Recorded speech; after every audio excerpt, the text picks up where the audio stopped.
Hello po sa ating lahat.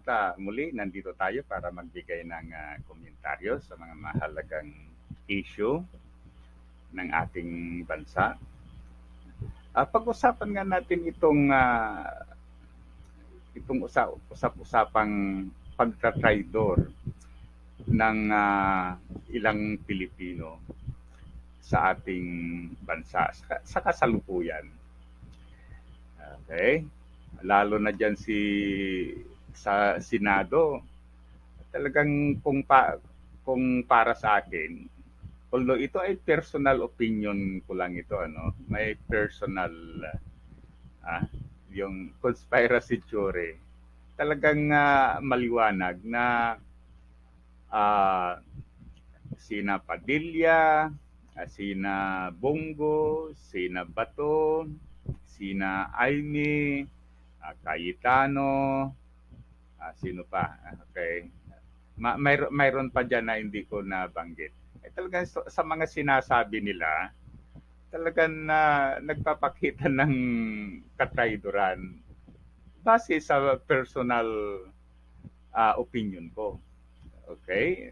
Anyway, lagi ko ngang sinasabi, lahat naman tayo ay malayang mag-speak up sa sa mga issues. Okay?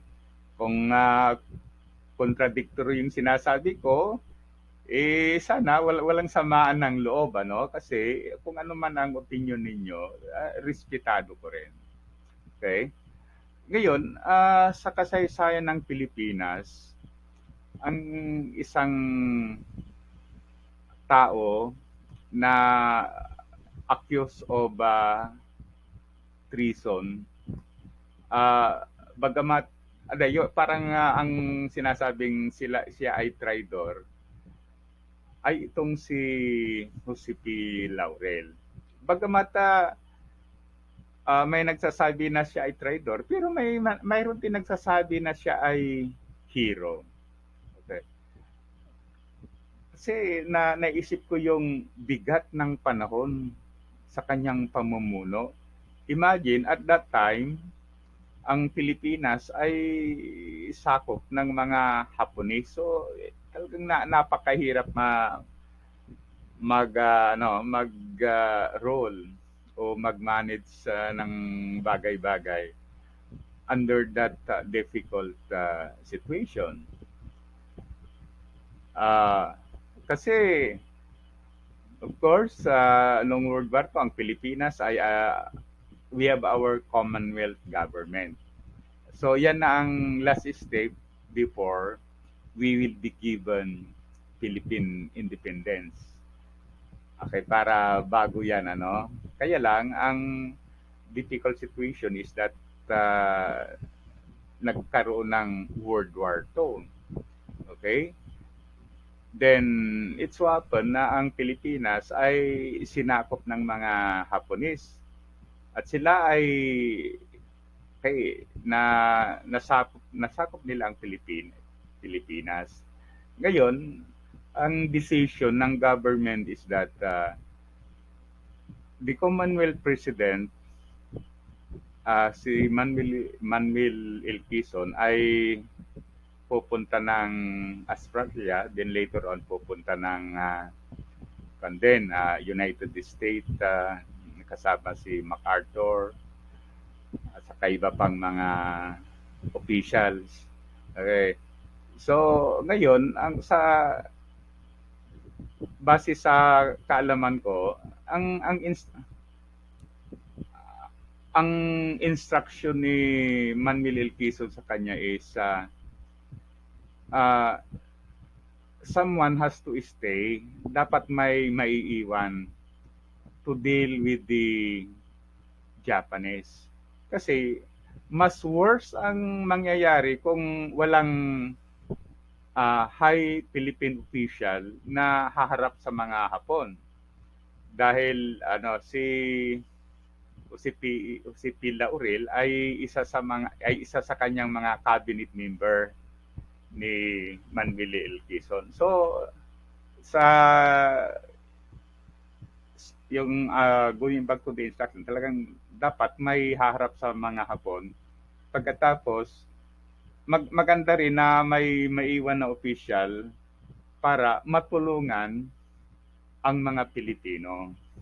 Kasi siyempre alam naman natin na malulupit ang mga Hapon, mga Hapones sa mga bansa na nasasakop nila. Kasi parang tradition na yan eh. Yung manapak ka ng tao, yung magkuhan ka ng samurai, parang military tradition nila yon. Okay, so yan. Kaya naiwan siya sa napakahirap na panahon ng pamumuno. Ngunit may mga bagay din talaga na talagang nagpakita na siya ay hindi traitor. Okay, ito yung nakuha ko sa history. Noong siya ay hinihikayat na manumpa sa Japan, hindi niya ginawa ito. Ngunit wala din nagawa ang mga Hapon. Pagkatapos later on, siguro hindi siya papatay kasi pag pinatay naman siya, so walang pan sa mga Pilipino, ano, pagkatapos parang mas mababahira ng kalupitan yung reputasyon ng mga Hapon. So hindi naman nila siya ginalaw. Pagkatapos later on, he was also instructed to declare war against the United States. Kasi, siyempre, at that time, ang Pilipinas ay under Japan. Pagkatapos, parang sinasabi ng mga Hapon na kayo ay independent. In fact, pumunta nga kami dito sa Pilipinas para mapalaya kayo sa mga Western countries. Although, talaga hindi naman totoo yun. Talagang pumunta yung mga Hapon sa Pilipinas para makubra nila yung ating resources. Okay, yung mga project like Greater East Asia, Prosperity Sphere, mga propaganda, kwan lang yan, mga for propaganda purposes. Okay, so yun nga, idiniklara niya, hindi siya nagdeklara ng war against the United States kasi ang sabi niya is bagamat hindi na namin kapanalig ang United States, although I think the word that he used is although we are on the wrong side of the war, wala naman kaming makitang tamang rason na magdeklara ng war sa United States dahil wala naman kami nakitang masama na ginawa ng mga Amerikano sa Pilipinas. Okay. So, hindi siya nagdeklara ng war, pero pinalampas pa rin ng Japan. So, in other words,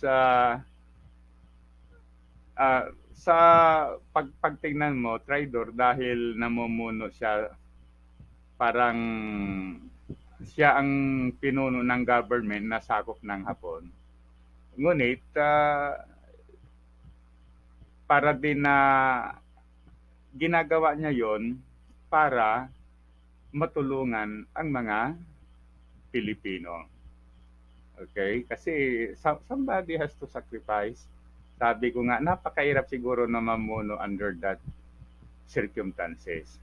Ngayon, going back itong mga sinasabing traitor sa ngayon, although sinasabi ko, personal opinion ko lang ito, maliwanag talaga na dyan sa Senado, maraming traitor dyan. Ulitin ko nga, dyan si Senator Padilla, si Bongo, si Bato, si Cayetano, si Aimee. Okay, yun si tingnan natin yung ano, yung loyalty ng yan si Kwan, si Rebilla at saka si Estrada. Although wala tayong masasabi, but din na ang sasabi lang natin, tignan natin, ano? Pagkatapos lately, itong si Alvarez, sinasabi na kwan daw, para malibre daw sila, malibre ang Mindanao, dapat gawing independent country ang Mindanao, independent from the Philippines. So, ano naman, may kaunting away lang, takbo na, takot na. Talagang hindi lang kaduwagan, kundi katraidoran eh. Although, lahat ng mga sinasabi natin ay opinion lang natin. Okay, so muli, thank you. Sana i-like at saka subscribe sa ating YouTube channel. Mabuhay tayong mga Pilipino.